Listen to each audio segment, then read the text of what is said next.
இப்போ முதல் ரகசியம், அகம் வேத்மி என்றேனோ விஸ்வாமித்ரரை போலே.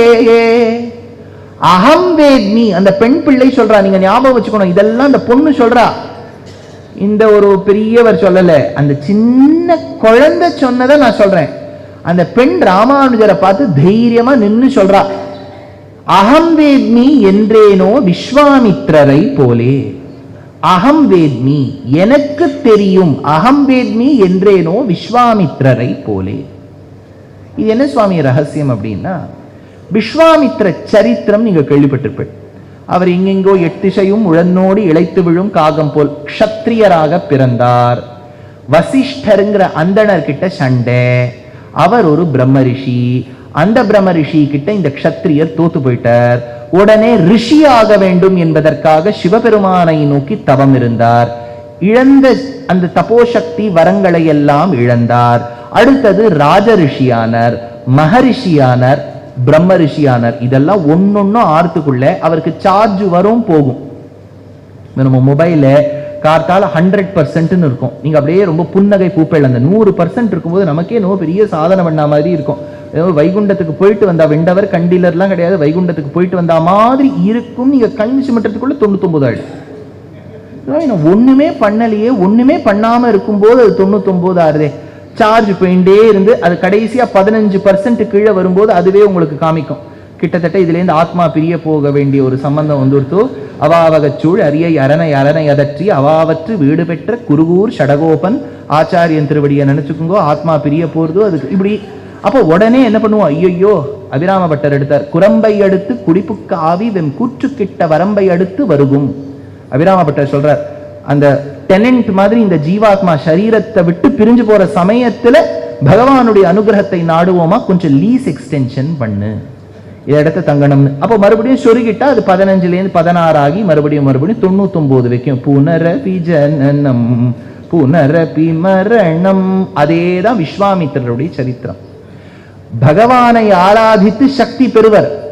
மேனகா வருவா, சகுந்தலையை பெத்தெடுப்பர், சக்தி போயிடும். மறுபடியும் சக்தி வரும், ரம்பை வருவா, கோவப்படுவர், சாபம் கொடுப்பர், சக்தி போகும், மறுபடியும் தவம் பண்ணுவர். இப்படி பண்ணி பண்ணி பண்ணி கடைசியில ஒரு வார்த்தை, நம்ம சோழசிம்ஹபுரம்ங்கிற ஷோலிங்கர் இருக்கு இல்லையா அருகே, அங்குதான் விஸ்வாமித்திரர் பிரம்ம ரிஷி பட்டம் பெற்றார். ஞாபகம் வச்சுங்கோ, சோழசிம்ஹபுரத்தின் கட்டிகாச்சலத்தின் மேலே தான் பெற்றார். பெற்று பகவான் நீ பிரம்ம ரிஷின்னுட்டார். உடனே வசிஷ்டரும் ஒத்துண்டார். வசிஷ்டர் விஸ்வாமித்திரர பிரம்ம ரிஷின்னு ஒத்துண்ட இடம் பட்டீஸ்வரம், கும்போணத்துக்கிட்ட கேள்விப்பட்டிருப்பேன். அந்த இடத்துலதான் வசிஷ்டர் வசிஷ்டர் ஏதோ நார்த்லேன்னு வந்திருக்கார்.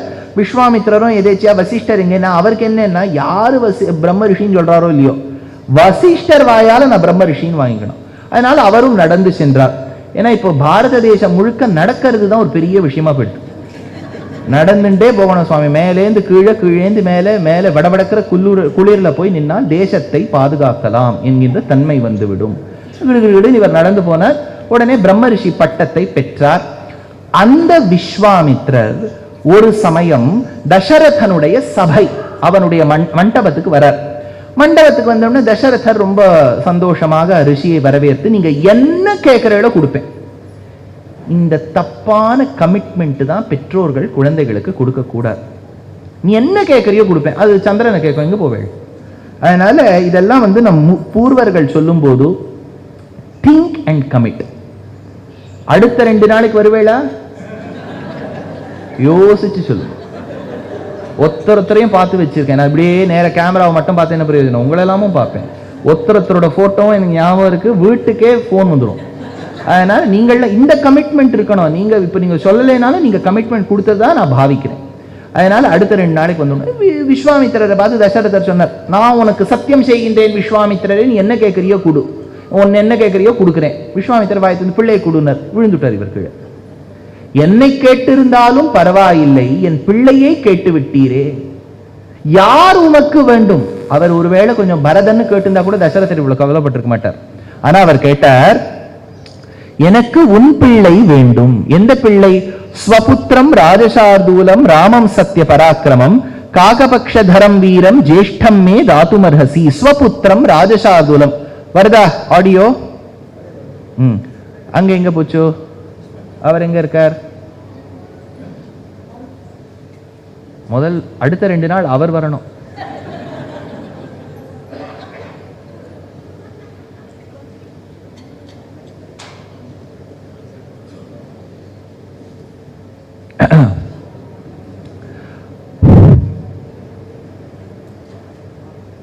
ஆள் இல்லையா?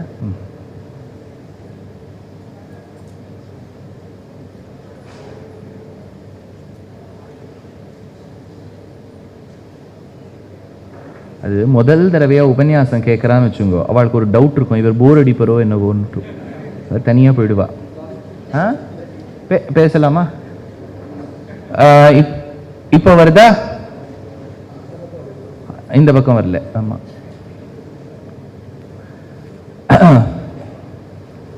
ஸ்வபுத்திரம் வந்துடுச்சு.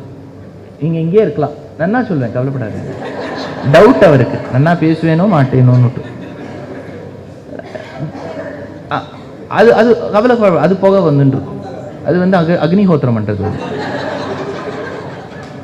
அப்போ விஸ்வாமித்ரர் ஒரு வார்த்தை சொன்னார், ஸ்வபுத்திரம் ராஜசார்தூலம் ராமம் சத்யபராக்கிரமம் காகபக்ஷ தரம் வீரம் ஜேஷ்டம் மே தாத்துமர்ஹசி. உன் பிள்ளை ஸ்வபுத்திரம் ராஜசார்தூலம், ஒரு புலி போல் இருப்பவன், ராமம் சத்ய பராக்கிரமம் காகபக்ஷ தரம் வீரம், சுருண்ட குழல் படைத்த ராமன குடு தசரதா. கேட்டார், மூச்சையை கீழே விழுந்துட்டாரா? அப்புறம் சுதாரிச்சுண்டு தசரதர் எழுந்துக்கும் போது ஒரு வார்த்தை சொன்னார், எனக்கு தெரியும் ஐயா, உன் பிள்ளை யார் என்று எனக்கு தெரியும், உனக்கு தெரியாமல் இருக்கும் தசரதா. ஏன்னா நீ வில்லும் கையுமாக இருக்கின்றாய், உனக்கு உன் பிள்ளையின் பெருமை அறியாய். எனக்கு தெரியும், புல்லும் கையுமாக இருக்கக்கூடிய யான் அறிவேன், வில்லும் கையுமாக இருக்கக்கூடிய நீ அறியாய். ஸ்வபுத்திரம் ராஜசார்தூலம் அகம் வேத்மி மகாத்மானம். தர்மத்திலும் மோட்சத்திலும் அபிருச்சி கொண்ட நான் அறிவேன் உன் பிள்ளை யார் என்று. காமத்திலும் அர்த்தத்திலும் விருப்பம் கொண்ட நீ அறியாய். அகம் வேத்மி மகாத்மானம். புல்லிலும் முள்ளிலும் துயிலக்கூடிய எனக்கு உன் பிள்ளையின் பெருமை தெரியும் தசரதா. பஞ்சதூளிகா சயனத்தில் சயனிக்கக்கூடிய நீ அறியாய். அகம் வேத்மி மகாத்மானம். மோட்சத்துக்காக யாகம் செய்யக்கூடிய, வேள்வி செய்யக்கூடிய எனக்கு உன் பிள்ளையின் தெரியும் தசரதா. பிள்ளை பேர் பெற வேண்டும் என்பதற்காக வேள்வி செய்த நீ அறியாய். மோட்ச காமேஷ்டியான எனக்கு தெரியும், புத்திர காமேஷ்டியான உனக்கு தெரியாது. வேதாகமேதம் புருஷம் மகாந்தம் என்று சூக்தம் புகழ்கின்றது தசரதா. வேதாகமேதம் புருஷம் மகாந்தம் என்பதைத்தான் நான் அகம் வேத்மி மகாத்மானம் ராமம் சத்ய பராக்கிரமம் என்றேன். இவன் வேதத்தில் சொல்லப்பட்ட வேத பிரதிபாத்தியனான நாராயணன். இவன் நாராயணன் என்பது எனக்கு தெரியும், உனக்கு தெரியாது. அகம் வேத்மி மகாத்மானம் ராமம் சத்ய பராக்கிரமம். அப்போ தசரதரை பார்த்து உன் பிள்ளையின் பெருமை எனக்கு தெரியும்னு சொன்னாரா? அத அந்த பெண் பிள்ளை நினைச்சுண்டு ராமானுஜர் கிட்ட சொல்றா, பரம்பொருள் யார் என்று தெரிந்து விஸ்வாமித்ரர் மாதிரி எனக்கு பேசக்கூடிய சாமர்த்தியம் இருக்கா? அதனால நான் திருக்கோளூர்ல இருக்க மாட்டேன். அகம் வேத்மி என்றேனோ விஸ்வாமித்ரரை போலே. அடுத்தது வசிஷ்டருக்கும் விஸ்வாமித்ரருக்கும் உங்களுக்கு தெரியும், எப்பவுமே இவர் இப்படின்னா அவர் அப்படிம்பர். இப்படி இருக்கக்கூடிய வசிஷ்ட விஸ்வாமித்ராதிகள் கூட அந்த ஒரு வார்த்தை சொல்றார். விஸ்வாமித்ரர் தசரதரை பார்த்து, தசரதா உன் பிள்ளையை அனுப்ப மாட்டேன் என்று நீ அடம் பிடிக்கிறாய். You are stubborn. You are adamant that you will not send your son with me. நானும் வசிஷ்டரும் எதிலையுமே ஒத்து போக மாட்டோம். ஆனால் உன் பிள்ளையின் பெருமை எனக்கு தெரியும் என்று நான் சொல்லும் வார்த்தைக்கு மட்டும் சிரம் சாய்ப்பர் வசிஷ்டர். அவருக்கு தெரியும். வசிஷ்டோபி மகாதேஜாக ஏச்சேமே தபசி ஸ்திதாக. வசிஷ்டர் கூட ஒத்துப்பர், நான் சொல்லுவது சத்தியம். அப்படின்னா தேசத்துக்காக ஒரு நல்ல விஷயம் நடக்கிறது, மக்களுக்காக ஒரு நல்ல விஷயம் நடக்கிறதுனா எல்லா கட்சிகளும் ஒண்ணு சேரணும். வசிஷ்டர் கூட ஒத்துப்பாருன்னா என்ன அர்த்தம்? நானும் அவரும் எதிரெதிர் கட்சிகள், ஆனா நல்லது சத்தியம் என்று வந்துவிட்டால் அவர் என்னோடு கைகோத்து நிற்பார். வசிஷ்டர் கூட ஒத்துப்பார் அப்படின்னா எப்பேற்பட்ட ஒரு வார்த்தை! நல்லதுக்காக எப்பவுமே சிரம் சாய்க்க வேண்டும், உடனே ஒத்துக்கணும். அதை தான் சொன்னா பெண் பிள்ளை. எனக்கு அந்த அளவுக்கு மனப்பக்குவம் இருக்கா? வசிஷ்டருக்கு இருந்த மனப்பக்குவம் எனக்கு இருக்கா? விஸ்வாமித்திரர் சொல்லுவதை நான் ஏற்றுக்கொள்ள மாட்டேன் என்று அடம் பிடிக்கவில்லையே. யார் சொல்றாங்கிறத விட என்ன சொல்றாங்கிறது தான் முக்கியம். Who says it doesn't matter, what they speak matters. நான் சொல்றேன் உன் பிள்ளைக்கு பெருமை இருக்குன்னு, வசிஷ்டர் ஒத்துப்பார். அதனால வசிஷ்டர் போய் தசரதர் கிட்ட சொல்றார், தசரதா நீ எதுக்கு கவலைப்பட்ட? ஏன்னா தசரதர் கவலைப்பட்டார். அதாவது விஸ்வாமித்திரர் வருவதற்கு அப்புறம் கவலைப்படலை, வரதுக்கு முன்னாடியே கவலைப்பட்டார். தாரக்கிரியாம் பிரதின்னு கவலைப்பட்டார்னு வால்மீகி எடுக்கிறார். ஐயோ பிள்ளைக்கு இன்னும் கல்யாணமாலியேன்னு கவலைப்பட்டாராம். தாரக்கிரியாம் பிரதி, 12 வயசு ராமருக்கு. ஐயோ பிள்ளைக்கு இன்னும் கல்யாணமாலியேன்னு கவலைப்படும் போது விஸ்வாமித்திரர் நுழையிறார். நல்ல சகுனம் தசரதா, நீ எப்ப கவலைப்படும் போது பிரம்ம ரிஷி உள்ள நுழையிறாரோ அப்படின்னா நீ நினைச்ச காரியம் நிறைவேறும். ஆனா நிறைவேறணும்னா நீ வசிஷ்டர் அந்த வசிஷ்டர் சொல்ற தசரதை பார்த்து விஸ்வாமித்திரரோட நீ கூட அனுப்பணும். வசிஷ்டருக்கு இதுல ஒரு சின்ன செல்ஃபிஷ் ரீசன் என்னன்னா, வசிஷ்டர் கீழே தான் ராமர் முழுக்க படிச்சார். எல்லா சாஸ்திரங்களையும் ராமன் பயின்றது வசிஷ்டர் கீழே. அதனால ராமருடைய சர்டிபிகேட்ல Vasishta university, Uttar Pradesh main road, Uttar Pradesh அப்படின்னு இருக்கும். This is to certify that T Ram has passed out with distinction அப்படின்னு இருக்கு. கீழே வசிஷ்டர் போட்டிருக்கார். ஜாயிண்ட் ட்ரஸ்டி வந்து அருந்ததி கீழே போட்டிருக்கா. அது பெரிய பெருமை வசிஷ்டருக்கு. நம்ம யூனிவர்சிட்டியிலேருந்து ஒரு பெரிய ஆள் பாஸ் அவுட் ஆயிருக்காரு. பொதுவாக காலேஜ்லேருந்து ஒருத்தர் வந்தா ஃபேமஸ் அலும்னைன்னு சொல்லிட்டு ஒரு அலும்னஸ் அவார்டு கொடுத்துருவா. ராமரே பாஸ் அவுட் ஆயிருக்காருன்னா ஒரு பெரிய விஷயம். ஆனா ஊர் மக்கள் என்ன சொல்லுவா? ஆமா அண்ணா நீர் பெரிய ராஜ்ய பரம்பரை கிட்டேருந்து பணம் வாங்கியிருக்கீர், அதனால இது மேனேஜ்மெண்ட் கோட்டா ஏதாவது சொல்லுவா. வசிஷ்டருக்கு என்னன்னா உள்ளுக்குள்ள நம்ம மாணவன் நம்ம ஸ்டூடெண்ட்டை எதிர்த்தட்டில் இருக்கக்கூடிய யூனிவர்சிட்டிக்காரர் ஒத்துக்கணும். இதுக்கெல்லாம் இப்பெல்லாம் இந்த காலத்துல சொல்லணும்னா எக்ஸ்சேஞ்ச் ப்ரோக்ராம்னு பேர். ஒரு 4 வருஷம் ப்ரோக்ராம்ல 3 வருஷம் ஒரு பல்கலைக்கழகத்துல படிச்சுட்டு கடைசி வருஷம் எக்ஸ்சேஞ்ச் ப்ரோக்ராம் ஹெல்சிங்கி யூனிவர்சிட்டி போறது, மொனாஷ் யூனிவர்சிட்டி போறது, NUS போறது, நான்யாங் போறது, இந்த மாதிரி போயிட்டு யுக்ரைன் வேண்டாம் சொல்லிவிட்டோங்கிறதுக்காக யுக்ரைன் வைக்கப்படாதீங்க. அது மாதிரி இந்த மாதிரி யூனிவர்சிட்டிக்கு போய் அந்த யூனிவர்சிட்டி பரவாயில்லையே இந்த யூனிவர்சிட்டிலே நீ வந்திருக்கே நன்னா உனக்கு ஃபண்டமெண்டல்ஸ்லாம் நன்னா தெரியறதே அவ ஒரு ஜாயிண்ட் சர்டிஃபிகேட் கொடுப்பா. அந்த மாதிரி வசிஷ்டருக்கு என்ன ஆசைன்னா நம்ம பல்கலைக்கழகம் நம்ம பாடசாலையிலிருந்து வெளிச்சென்ற ராமன் விஸ்வாமித்திரர் கிட்ட போய் இன்டர்ன்ஷிப் பண்ணணும். ஏன்னா 6 நாள் தான் இன்டர்ன்ஷிப். அதுக்கு ஒரு ஸ்டைபண்ட் கொடுக்கணும் இல்லையா? அதான் விஸ்வாமித்திரன் மனசுக்குள்ள நினைச்சுட்டு இருக்காரு, இந்த குழந்தைக்கு ஏதேனும் செய்ய வேண்டும், அதற்கு ஒரு ஸ்டைபண்டா தான் சீதையை கல்யாணம் பண்ணி வச்சார். அதனால வசிஷ்டர் சொல்றார் தசரதர் கிட்ட, நீயோ உன் பிள்ளைக்கு கல்யாணமாகலேன்னு கவலைப்பட்ட, நீ உன் பிள்ளையான ராமனை, கரிய செம்மல் ஒருவனான ராமனை இந்த விஸ்வாமித்திரரோடு அனுப்பி வை, நல்லது நடக்கும், மங்களானி பவந்து, எல்லாம் நல்லதா நடக்கும். அப்போ ஒரு பாசிட்டிவா ஒரு ஆட்டிடியூட் இருக்கு இல்லையா? எதையுமே நம்ம பார்க்கும்போது இப்போ ஒரு வாரத்துல ஒரே பயம் வந்துடுச்சு, திரும்பி இந்த கவச்சத்தெல்லாம் போட்டுக்கணுமா இல்லையா, மறுபடியும் வீட்டில் அடைச்சுடுவாளா, வெளியில வரக்கூடிய வஸ்துக்களுக்கெல்லாம் திருமஞ்சனம் பண்ணணுமா? ஏன்னா முதல் 2 வருஷம் அப்படிதான் பண்ணணும். ஒரு கொரியர் வந்துடுத்துன்னு வச்சுங்கோ, சன்னோ மித்ரஷம் வருணஹ சன்னோ பவத்வர்யமா, அந்த கொரியருக்கு திருமஞ்சனம் பண்ணி ஆராதனம் பண்ணி அதுக்கு நன்னா திருமஞ்சன கட்டியம் பாடி அது உள்ள வரும். என்னெல்லாம் பண்ணியிருக்கோம் யோசிச்சு பாருங்க, மறுபடியும் இதெல்லாம் பண்ணணுமா அப்படின்னு ஒரு கவலை வருதா? அப்போ உடனே யாரோ செய்தியில சொல்றா, இல்லை சார் நமக்கு ஏற்கனவே இம்யூனிட்டி இருக்கு, நம்ம வேக்சின்லாம் ஒழுங்கா இருக்கு, அதனால ரொம்ப கவலைப்பட வேண்டாம், எல்லாம் பாதுகாப்போட இருக்கணும், ஆனா ரொம்ப கவலைப்பட வேண்டாம்னு சொல்லிச்சு ஒரு சந்தோஷம் வருது இல்லையா? பாசிட்டிவா பார்க்கணும் எப்பவுமே ஃபியூச்சரை. அதுலயே பல பேர் வந்து ஐயோ நம்ம அடுத்த 2 நாள் வரணுமா வேண்டாமான்னு யோசிக்கப்படாது. இந்த கவச்சத்தெல்லாம் போட்டுன்னு வாங்க, விட மாட்டேன் இல்லட்டா. அதனால ஒரு பாசிட்டிவ் அவுட்லுக் இருக்கு இல்லையா? அந்த வசிஷ்டர் அப்படி பார்த்தார். வசிஷ்டர் பார்க்கும்போது ராமனை கூட அனுப்பிவை. அதனால்தான் அவர் சொன்னார் வசிஷ்டோபி மகாதேஜாக. வசிஷ்டருக்கு இருக்கக்கூடிய மனப்பக்குவம் எனக்கு இருக்கா இந்த திருக்கோளூர்ல இருக்கிறதுக்கு நான் அனுப்பி வையும் என்றேனோ வசிஷ்டரை போலே. அடுத்தா ஒன்னொன்னு நான் சொல்லின்னு வருது, அந்த அர்த்தம் புரியுறதா? கேட்கும்போது ஞாபகம் வச்சுட்டே வரணும். ஏன்னா ஒரு ரகசியத்தினுடைய அர்த்தம் கேட்கும்போது அடுத்த ரகசியத்தை போத்துக்குள்ள போனது மறந்து போயிடும். அப்படி இருக்கக்கூடாது. அடுத்தது, முதலடியை பெற்றேனோ அகலிகையை போலே. அகல்யாவுடைய சரித்திரம் உங்களுக்கு எல்லாம் தெரியும். அவ கௌதம மகர்ஷியுடைய பத்னியா இருந்தா. பிரம்மாவின் சிருஷ்டியில ரொம்ப அபரிமிதமான அழகாக இருக்கக்கூடிய ஒரு பெண்மணி.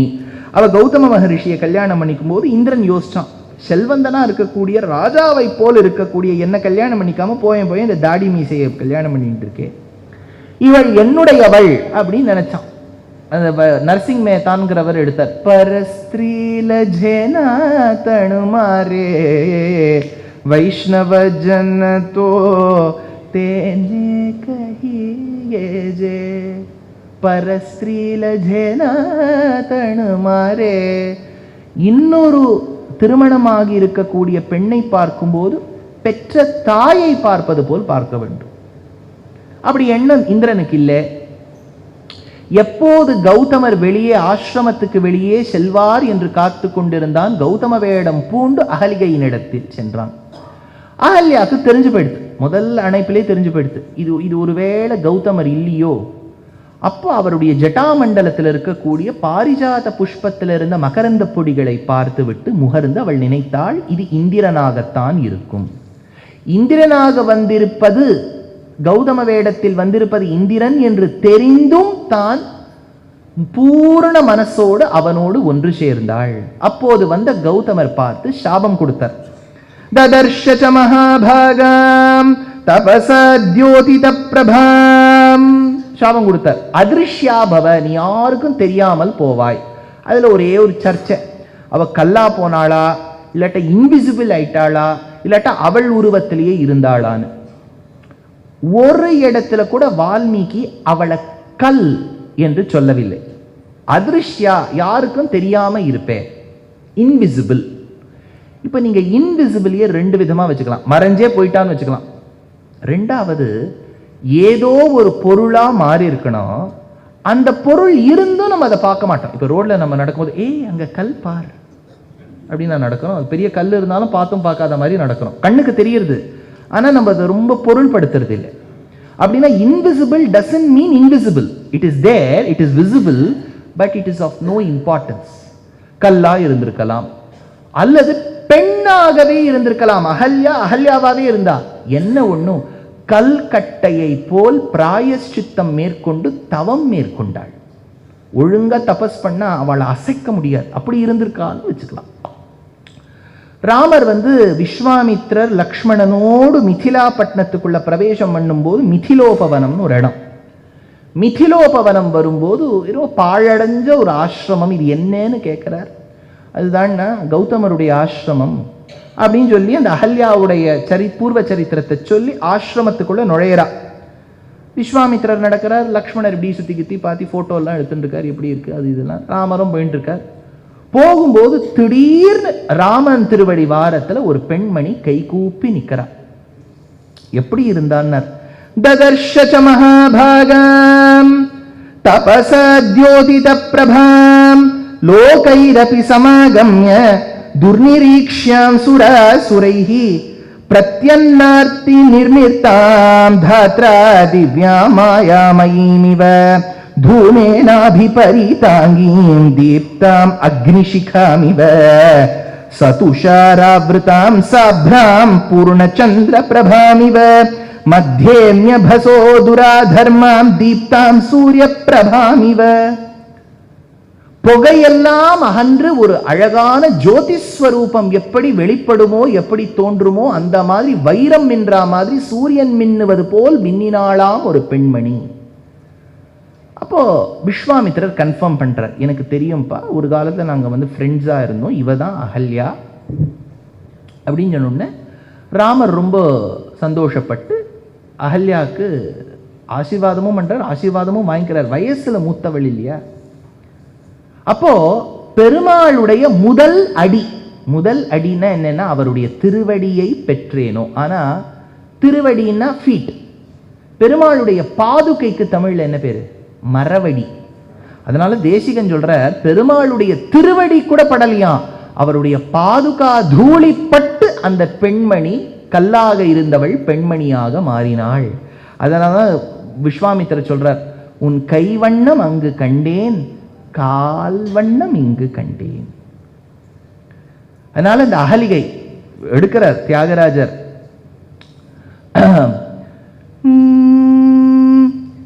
ஸ்ரீரம பதம்மானி கிருபசலுனே சித்தானி கிரவே தாரிணி శిలயை தாபము తళగ. దారిణి శిలயை తెలుగు వారు ఉన్నారా ఇక్కడ?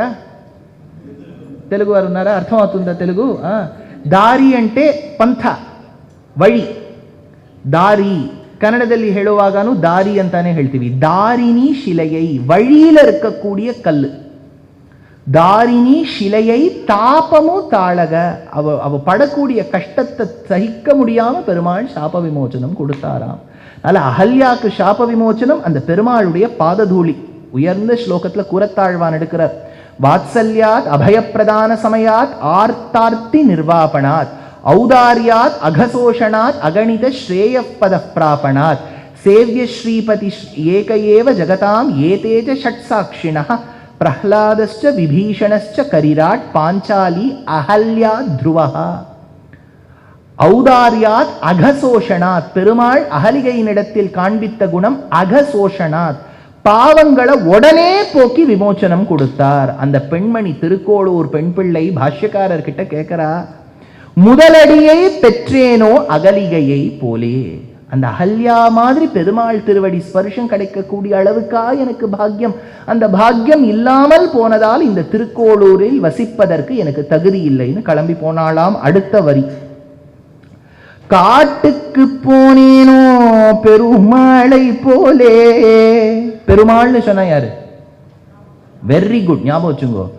வியாக்கியானங்கள்ல பெருமாள் அப்படின்னு சொன்னா ஸ்பெசிபிக்கா ராமர்னு தான் அர்த்தம். பொதுவா நம்ம பெருமாள்னா நாராயணன்னு வச்சுருக்கோம், ஓகே, தப்புன்னு இல்லை.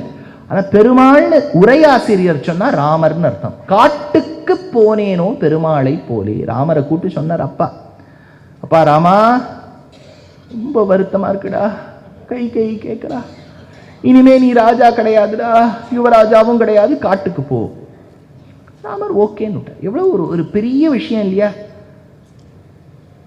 ராமர் மாதிரி தியாகம் பண்ணக்கூடியவரா இருந்தா நம்ம ராமரோட ஒப்பிட்டுக்கலாம் இல்லையா? அவர் 14 வருஷம் காட்டுக்கு போறேன்னு சொல்லிட்டு கிளம்பி போனார். போற வழியிலெல்லாம் ஏசி வண்டியில தங்கல அவர்.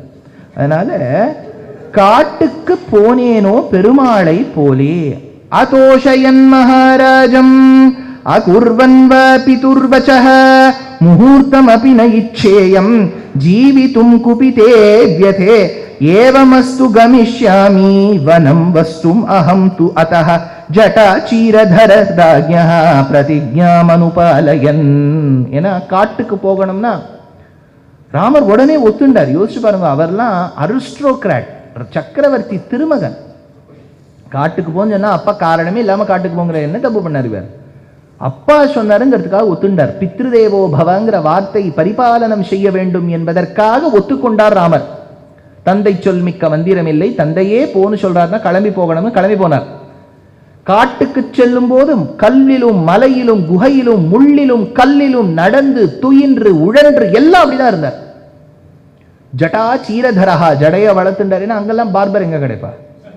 அதனால நல்ல தாடியை வளர்த்துட்டார். அதனால 14 வருஷம் கழிச்சு ஷேவ் பண்ணிக்கிறார். ஸ்மஸ்ருவர்தன பரதன் என்ன பண்றார்? அயோத்தியாவுக்கு வந்த உடனே முதல்ல பார்பரை கூப்பிடு, எங்க அண்ணாக்கு எவ்வளவு பெரிய தாடி வளர்ந்துருக்குன்னு சொல்லிட்டு யுத்த காண்டத்தை ஃபர்ஸ்ட் பார்பர் கட்டெல்லாம் பண்ணிக்கிறார்.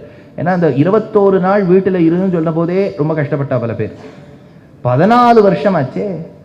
அதனால ராமரை பார்த்து சொல்றார், காட்டுக்கு போனேனோ பெருமாளை போலே. தியாகம் பண்ணக்கூடிய குணம் எனக்கு இருக்கான்னு அந்த திருக்கோளூர் பெண் பிள்ளை பாஷ்யக்காரரை பார்த்து கேட்கிறார். இன்னைக்கு நீ ராஜா, அடுத்த நாள் ராஜா இல்ல, காட்டுக்கு போனா உடனே போனாரே, அந்த பெருந்தன்மை என்னிடத்தில் இருக்கின்றதா? காட்டுக்கு போனேனோ பெருமாளை போலே. அடுத்தது, அக்கரைக்கே விட்டேனோ குகப்பெருமானை போலே. அதாவது ராமர சுமந்திரன் ராமன் இலக்குவன் சீதையை கங்கையின் ஒரு கரையில விட்டுட்டு போயிட்டா. அடுத்தது ராமர் சிருங்கிபேரபுரத்துக்கு போறார். சிருங்கிபேரபுரத்துக்கு போன உடனே குகன் ஓடி வரான். ஏழை ஏதலன் கிழ்மகன் என்னாது இறங்கி மத்தவர் கிண்ணருள் சுரந்து மாழைமான் மடநோக்கி ஒம்பி எம்பி என்றொழிந்திலைன்னு திருமங்கை ஆழ்வார். ஓடி வந்தான். அப்படியே கங்கையில் ஓடி வருவதனால் உடம்பெல்லாம் ஈரத்திருமேனியோட மணல்ல நடந்து வந்தான். உடம்பெல்லாம் புழுதி. ராமரை பார்த்து கீழே விழறான். எழுந்து கொன்னர் ராமர். நீ செய்வது தவறு. என்ன சுவாமி, நான் உன்னை சேவிக்க கூடாதா? ஏண்டா ஃப்ரெண்ட்ஸ்னா கட்டி பிடிச்சுக்கணும்டா. நீ எதுக்கு என்ன விழுந்து சேவிக்கிற? ஆத்ம சமசகானி, என் உயிர் நீ, என் தோழன் நீ, வாடா இங்க அப்படின்னு குகப்பெருமானை அணைத்து கொண்டான் ராமன். அப்ப அந்த குகப்பெருமான் தேனும் மீனும் பாலும் எல்லாத்தையும் கொடுத்து சாப்பிடுன்னு சொன்ன உடனே ராமர் ஃபர்ஸ்ட் டே இது பார்ப்பா, காட்டுக்கே நான் ஃபாஸ்டிங்காக வந்திருக்கேன், இது ஃபீஸ்டிங்கா போயிடுச்சு. காட்டுக்கு வந்தோடனே இதெல்லாம் சாப்பிட்டா என்னுடைய வெயிட் ரொம்ப ஜாஸ்தி ஆகிடும் சொன்னோன்னா அப்புறம் சீதா சொன்னா இல்லை யாராவது ஆசையாக கொடுக்கும்போது வாங்கிக்கணும், யாராவது ஆசையாக இன்னும் 2 நாள் உபன்யாசத்துக்கு வான்னு சொன்னால் கேட்கணும் சொல்லியிருக்கா. சீதை அன்னைக்கே சொல்லியிருக்கா பாருங்க. அதனால குகப்பெருமானோடு ஐவரானோம். குகனை சொல்லிட்டார், இதை பாருப்பா, இனிமே எங்க பிரதர்ஸ் லிஸ்ட் நீயும் ஒருத்தர். T Ram, T Bharat, T Lakshman, T Shatrughan, T Guh, நீயும் என்னுடைய பிரதர், ஐவரானோம் கட்டி பிடிச்சிருந்தார். அப்போ குகப்பெருமான் ராமனோடு இலக்குவனோடு சீதையை படகுல ஏத்து இன்னொரு கரையில கொண்டு விடுறார். அந்த காலத்துல யூ ஷுட் இமேஜின், இவ்வளவு நதிகள் ஓடினாலும் பாலமே இருக்காதே, பிரிட்ஜ் கிடையாதே. இப்ப நம்ம ஏதோ ஸ்ரீரங்கத்துக்கு இந்த பிரிட்ஜ் வழியா போறோம், அந்த பிரிட்ஜ் வழியா வரோம், போனா பரிசல் தான். அப்போ குகப்பெருமான் அந்த கரையில விட்டாராம். அது ஏன் விடுறது அவ்வளவு பெரிய விஷயம்னா, வந்த செல்வத்தை, வருண்ட பெரும் செல்வத்தை பெருந்தன்மையா விட்டானே. இப்போ மகாலட்சுமி ஒரு நாள் கதவை யாரோ தட்டுறா நம்ம ஆத்துல, நம்ம போய் கதவை திறக்கிறோம், பார்த்தா பெருமாள் தாயார். நீ ரொம்ப நாளா என்னை தியானம் பண்ணிட்டு இருக்கப்பா அப்படின்னு சொல்லிட்டு உள்ள வர பெருமாள் தாயார். அவளுக்கு என்ன பண்றதுனே தெரியாது. சோஃபால உட்காத்தி வைக்கிறதா, கீழே உட்காத்தி வைக்கிறதா, நீங்க என்ன சாப்பிடுவேளா, அவளுக்கு பசி எடுக்குமா, முதல்ல நீங்க காபி சாப்பிட்றேல, என்ன இப்ப காபியோ டிகாக்ஷன் இல்லையே, டீ போடலாமா, உங்களுக்கு பாலோட போடலாமா, இல்லை கிரீன் டீ வேணுமா? இப்ப பெருமாள் தாயாரை கேட்கிறோம்னு வச்சுங்கோ, அவ என்ன வேணாலும் நீ குடுறா அப்படின்னு சொன்ன உடனே அவ 1 hour தான் டைம், நான் அடுத்த வீட்டுக்கு போகணும்னு சொல்லிச்சு, நான் வீட்டுக்கு அதை பூட்டிடுவேன். என் வீட்டுக்கு நீ வந்திருக்க, அடுத்த வீட்டுக்கு போகக்கூடாது, அவ்வளவு நல்ல எண்ணம் எனக்கு. ಅತ್ತಿತ್ತಗಳದ ಭಕ್ತರ ಮನೆಯೊಳು ನಿತ್ಯ ಮಹೋತ್ಸವ ನಿತ್ಯ ಸುಮಂಗಲ ಸತ್ಯವ ತೋರುವ ಸಾಧು ಸಜ್ಜನರ ಸಿದ್ಧತಿ ಹೊಳೆಯುವ ಪುತ್ತಳಿ ಬೊಮ್ಮೆ ಭಾಗ್ಯದ ಲಕ್ಷ್ಮೀ ಬಾರಮ್ಮ. ನಮ್ಮನೆಗೆ ಬಂದಿದ್ದೀರಾ ತಾವು, ನಿಮ್ಮನ್ನ ಬಿಡ್ತೀನೋ, ನೀವು ಇನ್ನೊಬ್ರು ಮನೆಗೆ ಹೋಗಬಾರದು அப்படின்னு சொல்லிட்டு லக்ஷ்மியை பிடிச்சு வச்சுருவேன். தன் வீட்டுக்கு ஸ்ருங்கிபேரபுரத்துக்கு வந்தான் எம்பெருமான் பெருமாள், தாயாரோட வந்திருக்கார். ஆனா குகப்பெருமான் அவருடைய பித்ருவாக்கிய பரிபாலனம் நிறைவேற வேண்டும் என்பதற்காக தான் படகில் சென்று அந்த கால் அப்படியே ஜாகிரதையா பிடிச்சு வச்சு ஏத்தினார். துளசிதாசர் எடுத்தார் ராமச்சரிதமானஸ்ல. குகப்பெருமான் ரொம்ப பயத்தோட கேட்டானாம், சுவாமி நீர் ஏதோ மிதிலாக்குள்ள போகும்போது உங்க திருவடி பட்டு கல்லு பெண்ணா மாறி எடுத்துனா, ஒருவேளை என் படகும் பெண்ணா மாறி எடுத்துனா நான் என்ன பண்றதுன்னு கேட்டதா துளசிதாசர் எடுக்கிறார். அந்த அளவுக்கு பெருந்தன்மை எனக்கு இருக்கா திருக்கோளூர்ல இருக்கிறதுக்குன்னு இந்த பெண் பிள்ளை கேட்கிறா. அக்கரைக்கே விட்டேனோ குகப்பெருமாளை போலே. இது தமிழ்ல ஹ க க அவ்வளவு வித்தியாசம் தெரியாது. அதை தமிழ்ல சொல்லும்போது குகன், குகப்பெருமான் தான் சொல்றோம். ஆனா அது வடமொழியில இருக்கக்கூடிய சொல்லாக இருப்பதினால் குஹ பெருமாளை போலே ஹ வரணும். அப்படி ஹ சொல்லாம இருந்தாலும் ஒன்றும் தப்பில்லைன்னு திரிச்சொல் அப்படிங்கிறார் தொல்காப்பியர். தொல்காப்பியர் எழுதும்போது 4 விதமான சொற்கள் பயன்படுத்தலாம் தமிழில். ஒன்று திசைச்சொல், திரிச்சொல், வடச்சொல். அதுக்கு நச்சினார்க்கினியரும் வியாக்கியானம் பண்றார். ஒன்றும் தப்பில்லை. குஹன்னு இருக்கிறத குகன்னு சொன்னா தப்புன்னு இல்லை.